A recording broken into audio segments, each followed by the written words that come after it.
Hello, welcome. I'm Martina and I'm here with Christina, and we are your podcast host for Everyday Ordinary Extraordinary Men. We're deep divers and avid students of life and powerful facilitators for healing.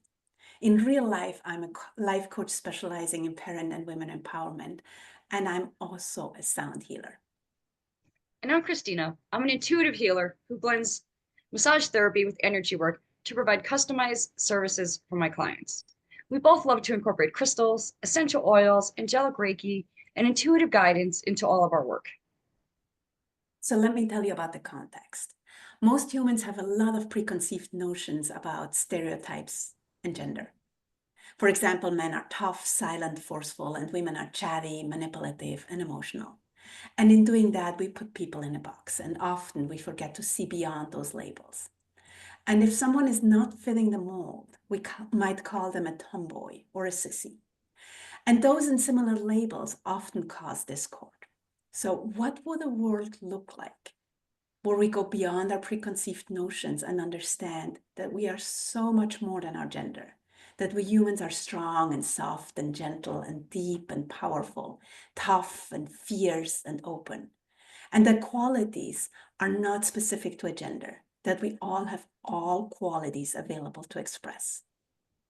What would a world look like where we all are free to be who we choose to be and express all of our emotions?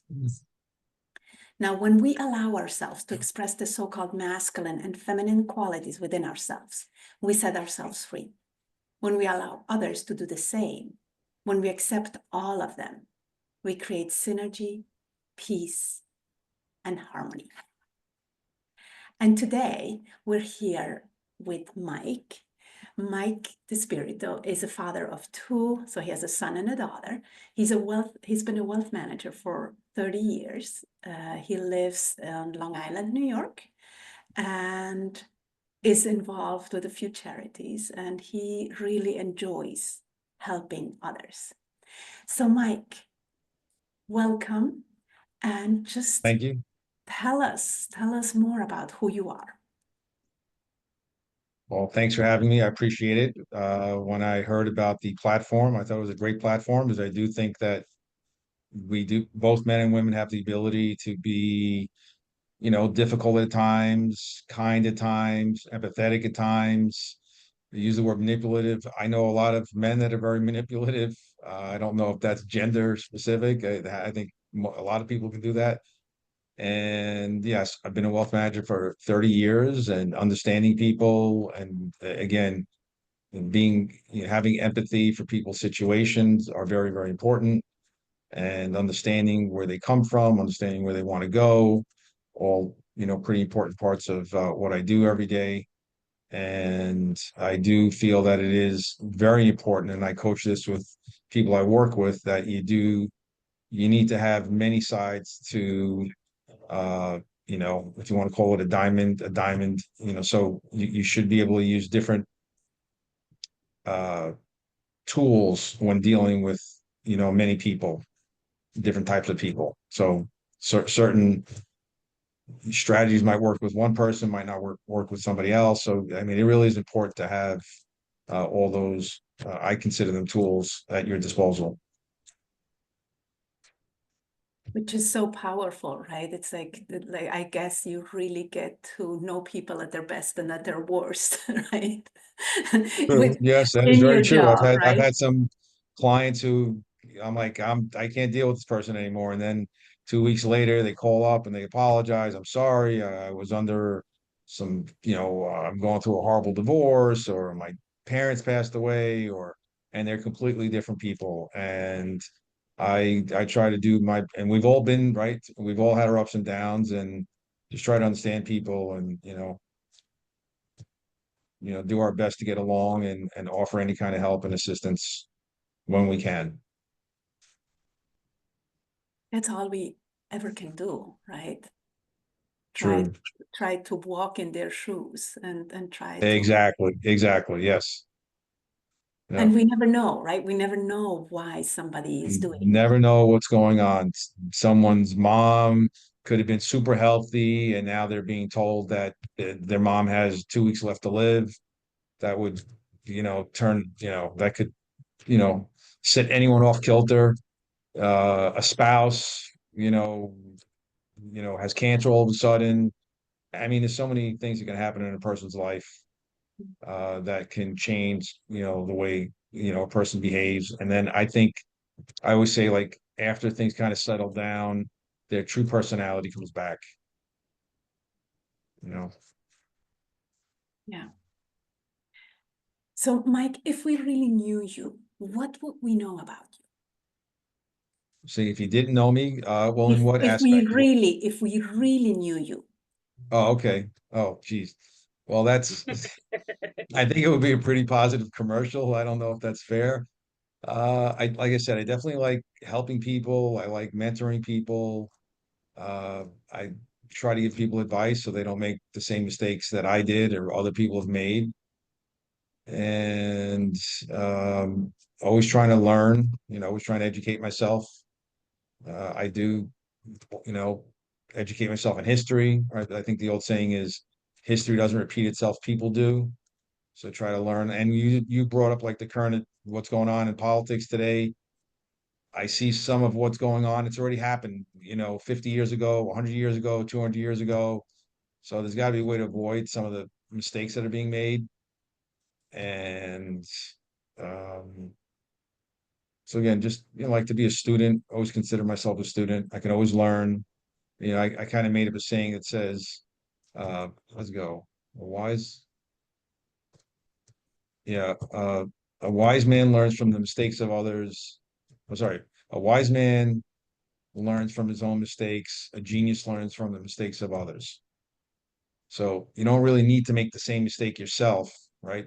If you just know a little bit about history and what people have done in the past, that should be enough of a lesson for you not to make that mistake.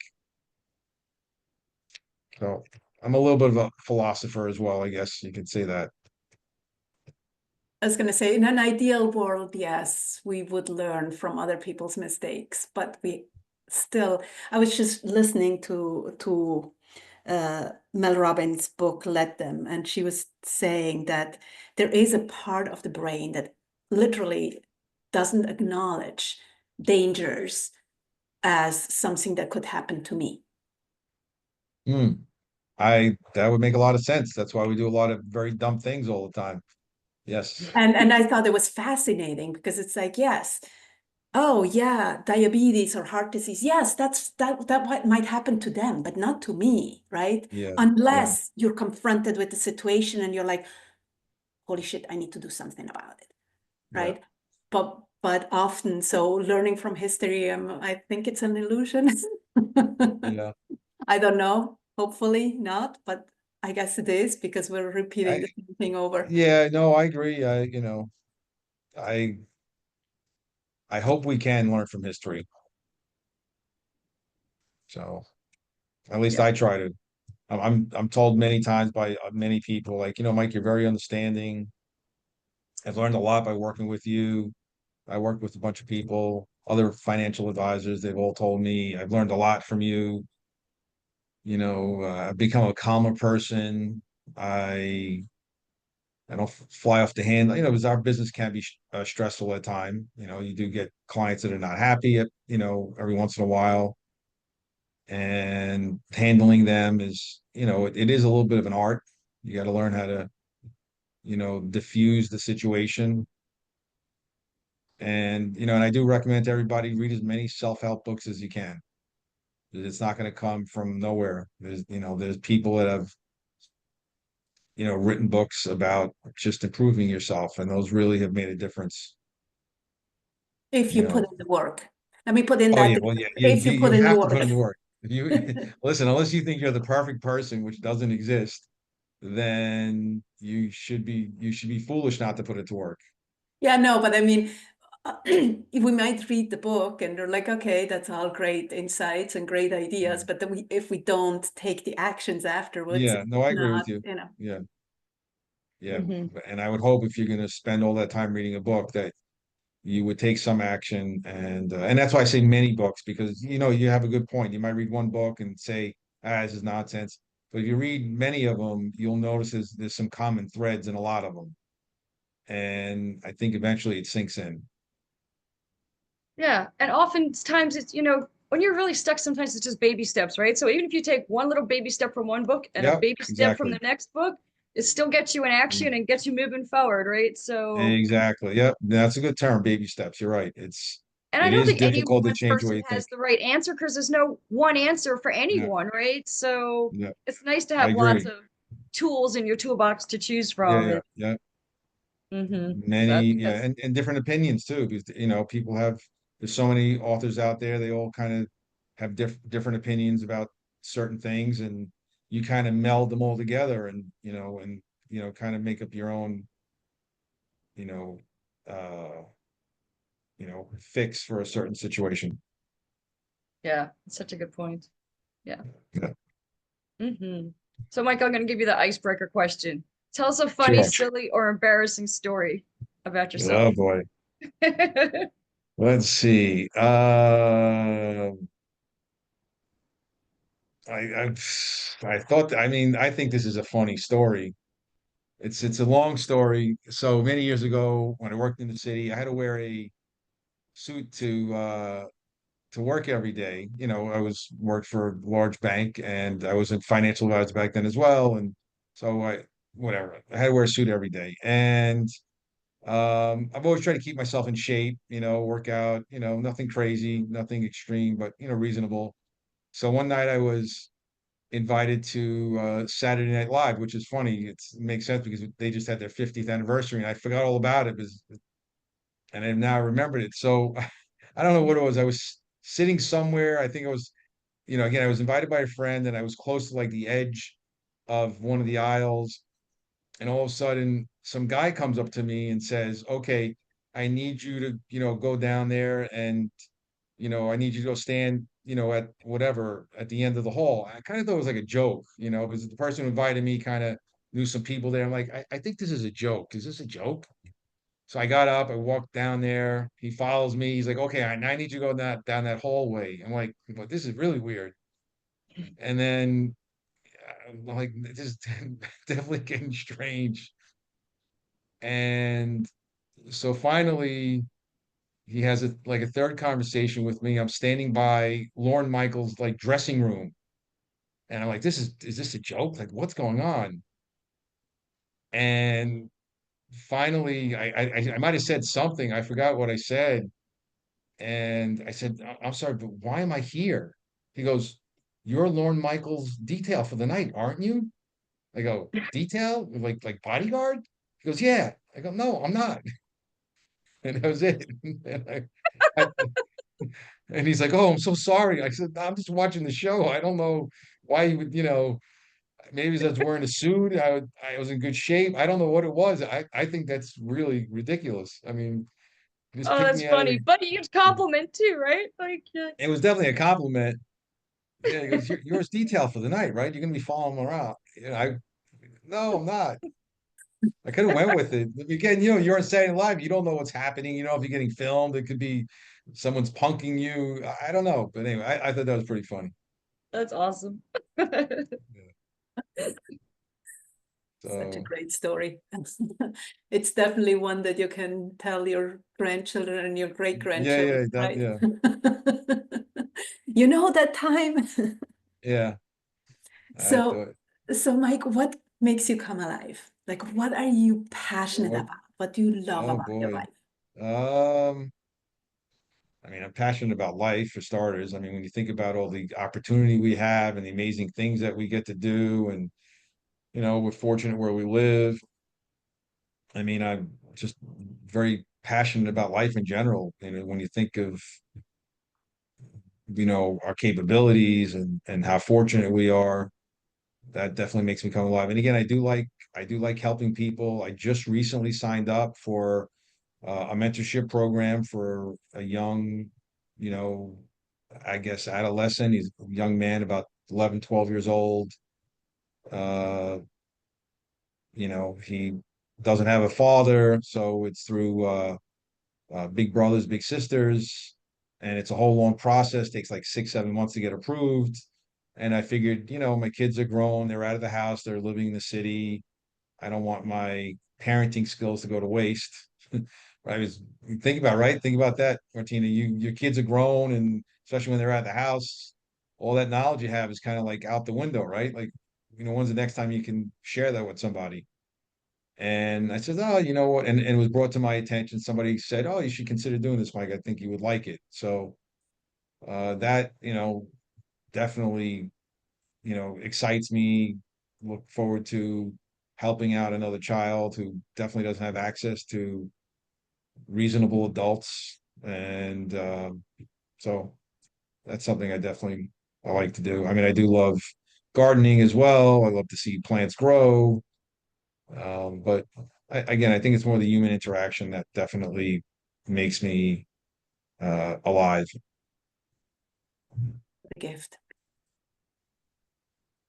And I do like cars. It's a little an aside, but that's cars. I do like motorsports, F1 racing, that sort of thing. Mm, very cool. I like F1 racing too. Yeah. It's on my bucket list to go to an F1 race. Yeah. Oh, you should do it. And bicycling. I like bicycling around the neighborhood. It's a bicycle friendly neighborhood. That's a lot of fun, especially when it warms up. We've had some horrible, I mean, the weather's like 10 degrees, 12 degrees. Next week is warming up. But when it's warmer outside, it's also fun to go bike riding. Kind of reminds me of when I was a kid. We did a lot of bike riding when I was young. And F1, you got to do it. Yes, I would. You got to do it. That's all I can tell you. It's a lot of fun. Awesome. So, Mike, what was the biggest lesson you've learned in life? Or what was your biggest challenge? Or what made you who you are today? Kind of whatever Yeah. piece of that you want to take. So biggest lesson, like I said, self-help books really help a lot. And what I got from a lot of the self-help books, one, I would say least common denominator is you definitely have to know what your goals are in life. You should definitely write them down. I've taken goals, wrote them down, 3 or 4 bullet points. As a matter of fact, I have them here somewhere. I wrote them down and I just like taped them to my desk. So these are just goals for like this year.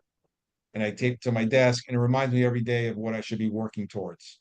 It's easy to forget. You can say, "Oh, I want this, I want that," but if you're not reminded of it every day, you can kind of veer off track. So, uh, setting goals for yourself, somewhat reasonable, and writing them down are really important. And then, the least common denominator is definitely perseverance, just not giving up, just not giving up until you accomplish the goal.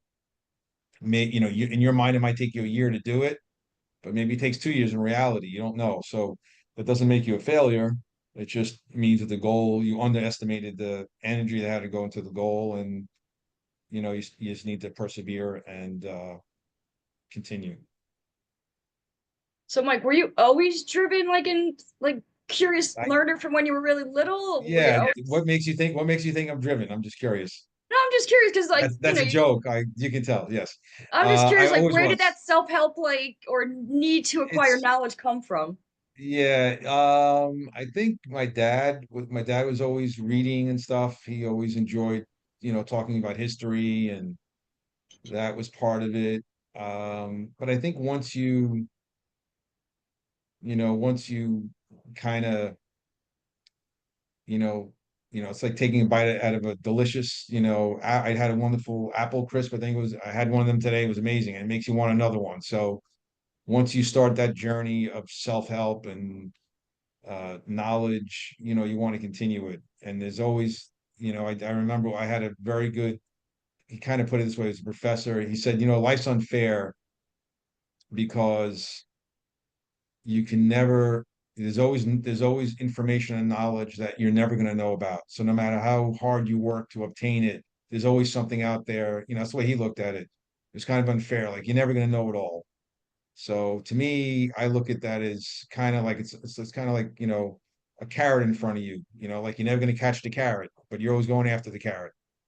And so, but that's a good thing. That's what keeps us motivated all the time.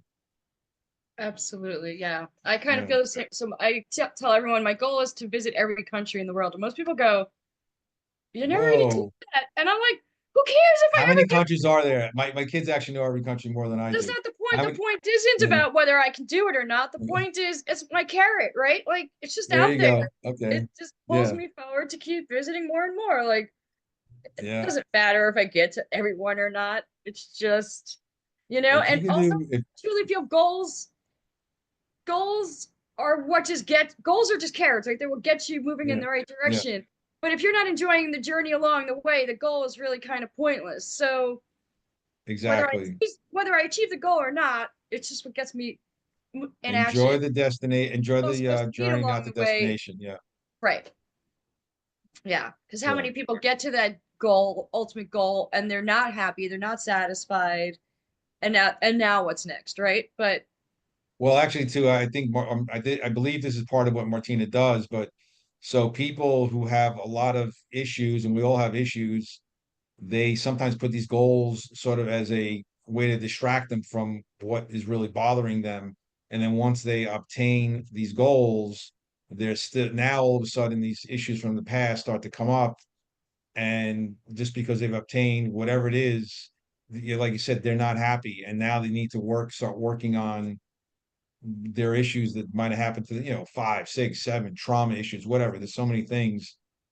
So yeah, obtaining goals doesn't always make you happy. You need to be mentally happy as well. You really need to deal with, everything that's going on. Right, Martine, is that a fair statement? Yeah, It's a perfect example. That's what why so many so, celebrities, right? often it's not really goals, but more like daydreams or fantasies, I want to call it. And Mhm. fantasies, it's like once I get there, I will, right? Those are the Yeah, I'll be fantasies. happy. Yes, Yes, exactly. exactly. And what happens with that is then you're chasing the fantasy over the feeling that you actually are chasing. So what you want really is experiencing that feeling rather than getting to where you want to go, right? It's like, particularly, as a parent empowerment coach, when my children finish college or become a doctor or whatever, I will feel whatever, right? Yes. And so we kind of delay what we want to feel until a certain point in the future that might or might not happen, right? So the whole point is, can we work right now on the feeling that Sure. we're chasing so we can actually enjoy the journey, as you say. True, and, true. Yeah. and it might or might not come true, right? Particularly with Yeah. children, like they're their own entities out there running around, right? Yeah. So Yes. they will do whatever they're going to do. Yes, absolutely. And we can use goals as distractions, absolutely. It's Yeah. I mean, an that's why interesting. you see so many celebrities, they obtain superstardom and they're still miserable. And then they still have drug addictions or Yeah, they commit suicide, whatever. They get involved in really bad marriages. There's a lot of other, there's other things that are there that they've never addressed. yeah. Absolutely. There's always, unless we look at ourselves, right? Yeah. Yeah. There's that saying, if you point one finger at another person, that you have at least three fingers pointing back at you. Oh, So, I've not heard that one. Okay. I need to write that so, one down. Wow. so One, two, you three. get There to you go. work on your stuff every time you want to blame someone else for something. There, It's it's there you usually go. it's usually ours. So Mike, how do you recharge your batteries? You said you're going outside, Yeah. you're I going for do bike ride. exercise. Yeah, I do exercise 3 times a week. Uh, just for like an hour and 20 minutes. That is a huge, I don't know, it's like therapy. It really, they say when you exercise, your body produces endorphins, which is a natural form of Feel morphine, good. and Feel you good just feel hormones, better. yes. Yeah. And it just, it takes your mind off of things. You feel good about yourself. You feel like you do. I think the fact that you're doing something positive for yourself is, I think, a big reason why. And it's also it's an immediate, satisfaction. Unlike other, you can work on a project for like 3 months, have no results, and then 3 months in a day, all of a sudden something amazing could happen. So with exercising, it's instant. You go there for an hour, you instantly feel better. You instantly feel good about yourself. So that's a big part of how I recharge. And also I think, again, gardening's always good. Having a good conversation with a good friend. That's another thing. Also, having a good friend, I've noticed having friends without empathy, it's not good. You know that you need to have those very quick conversations with that person because they don't want to hear anything. And then it is good to have good friends with empathy. That's a characteristic that it's priceless. And then of course, when they're need to have someone to talk to, you need to be there for them. Great. So, Mike, what's your superpower? My superpower is, I just said it. It's definitely empathy and perseverance. Mm. And I was also resilience. In this business, you get no's, you get people, no, I'm not interested. No, I don't get that much anymore. But when you first start out, uh, you get a lot of those, and you got to just be able to just kind of like, thank you, I understand, no problem. And then go on to the next person who will say yes. So I think resilience and a positive outlook too. You got to be positive. I think they say it takes just as much energy to be or it takes more energy to be negative than it does to be positive, something like that. So if you're going to put your energy somewhere, put it into positive thoughts. And of course, you know the old saying, you are what you think. If you think things are going to be bad and you think things are going to be dismal, that's what it's going to happen. Self-fulfilling prophecy. So again, superpower is definitely thinking positive. Love it. So beautiful. Yeah. Yeah. So tell us about the time you took a chance for love. And it might not be necessarily romantic love. It can be, but it doesn't have to be. Yeah. Well, I mean, romantic love when I got married. So I took a chance there. It turned out to be, a long relationship, had two great kids. Unfortunately, it's ended, but it is what it is. But I don't have any regrets. And I definitely think that that's, a big, big chance. And you got to put your heart out there. You know, uh, what does it say? Nothing ventured, nothing gained. And that would be my advice if I could give it, if anybody wants to listen. Give it a shot. You got nothing to lose. I love that. It's a beautiful answer. Yeah. Mm. And then what's the other saying too? Broken heart better than no feelings in your heart. Aww. Right? It's true. If your heart never breaks, then maybe you're a robot, right? Your heart, that's a privilege I think that we have as human beings to get your heart broken, right? We can feel that. That's a pretty amazing feeling. It's not good. You don't like it, but it's what makes us human. Yeah, so true. Ooh. So, Mike, if you had a magic wand and could give people any quality, what would you give them and why? Yeah, I would give them perseverance.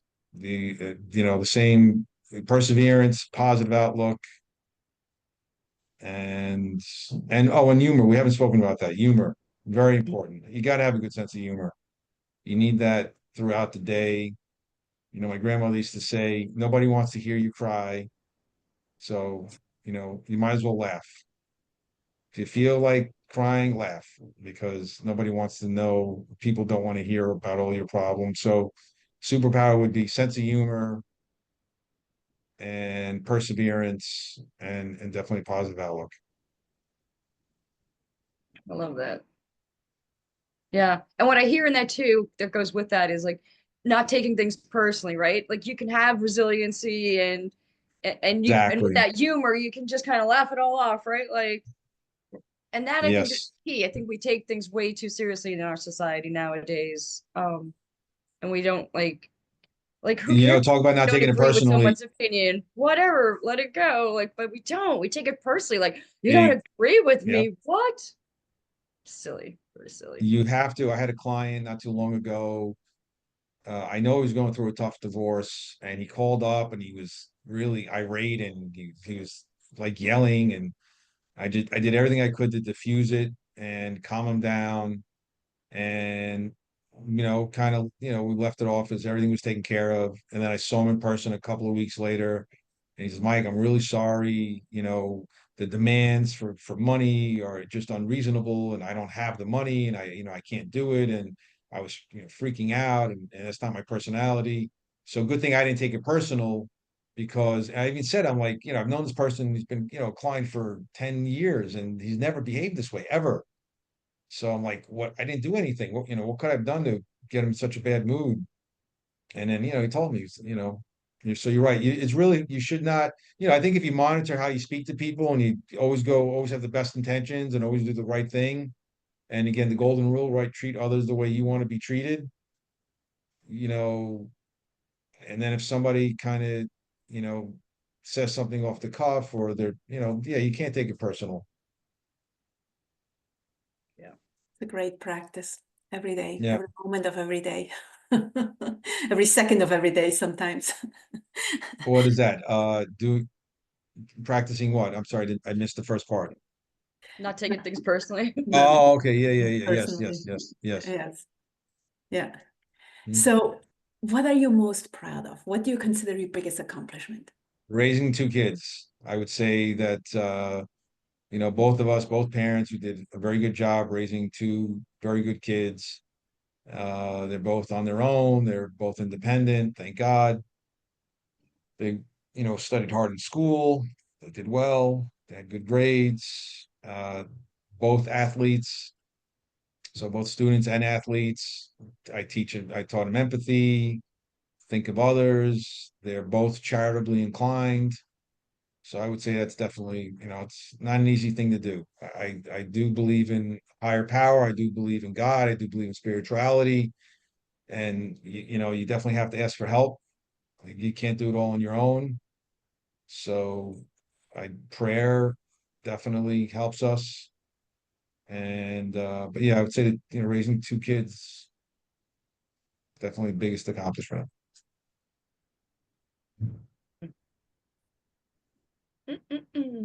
Beautiful stuff. Not an easy thing to do. No, not in this day and age. It's not. Yeah. No. But job well done, Dad. Yeah. And mom did a great job too. She's a Yep. very good mother, excellent mother. That's great. So what are you most grateful for? Uh, Grateful for, you know, two wonderful kids, and grateful for health. Health is wealth. I get these wonderful phrases from my clients. Health is wealth, Mike. Health is wealth. And it's so true. If you have your health, you can take on the world. That's such an important thing in life. So grateful for health, and grateful for, my family's health as well. And also the ability that your brain works. My dad would always say, you have, you know, a normal functioning brain. You're very, very lucky. Yeah. Mm. So last question, what is the Sure. legacy you want to leave? What do you want people to remember about you? Sure. That Mike was a good person who thought of a lot of other people, definitely charitably inclined, was always easy to talk to, always lend a hand. If I have friends, and like, you want me to come clean your gutters? I'll clean your gutters, whatever you need, just give me a day's notice. I'll make it happen. Just, a helpful person that was considerate, towards other people, always willing to lend a hand. And, you can maybe throw a little something. He knew a little bit something about wealth management.